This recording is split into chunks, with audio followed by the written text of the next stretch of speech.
may sinasabi si Pangulong Marcos, baka pwede niyong klaruhin lang. Sabi niya, finished ang subway by 2028. Can you clarify, please? Hindi po. Hindi po. Ang sinasabi lang po niya ay yung mula Valenzuela. So, roughly I think mga 2 to 3 stations pipilitin pong matapos by 2028, by end of 2028, no?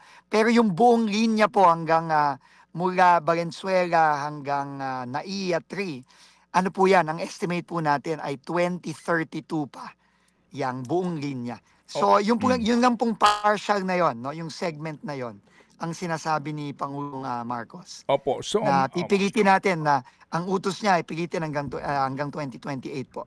okay. Mula Valenzuela, ito ho yung pinakadulong istasyon. Ano po? Opo, tama Okay. po. Hanggang saan po, sir, ang inaasahan natin? Ilang istasyon?